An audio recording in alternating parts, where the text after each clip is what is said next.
Comment fonctionne un amortisseur hydraulique? Bitube contre monotube. Lorsque votre voiture passe sur un dos d'âne ou une route déformée, vous ressentez parfois un léger mouvement de la carrosserie. Pourtant, sans amortisseur, chaque bosse ferait rebondir le véhicule plusieurs fois. Alors, comment ces composants parviennent-ils à stabiliser la voiture?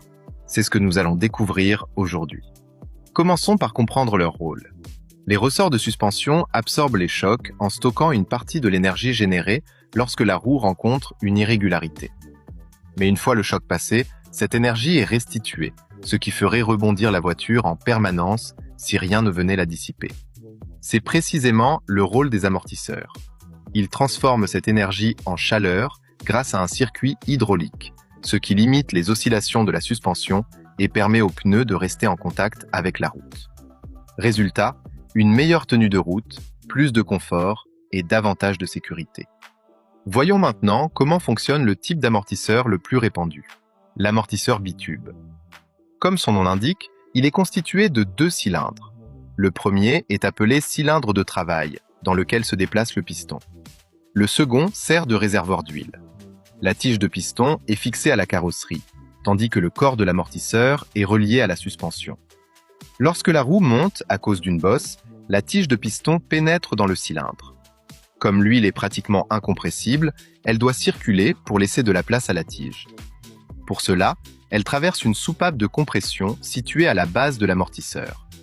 Cette soupape possède de petits orifices qui limitent le débit de l'huile. Cette résistance crée une force d'amortissement et transforme une partie de l'énergie du choc en chaleur. Mais ce n'est pas tout. Le piston lui-même est également équipé de soupapes hydrauliques. Lorsque l'amortisseur se comprime ou se détend, l'huile est forcée de passer à travers ces soupapes. Là encore, la restriction du débit produit l'effet d'amortissement.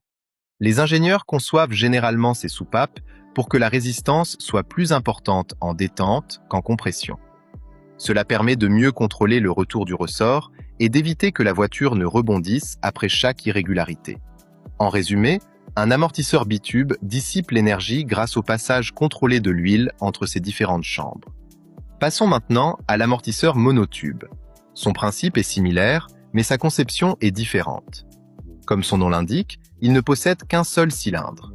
À l'intérieur, on trouve une chambre remplie d'huile et une seconde chambre contenant un gaz sous pression, généralement de l'azote. Ces deux chambres sont séparées par un piston flottant.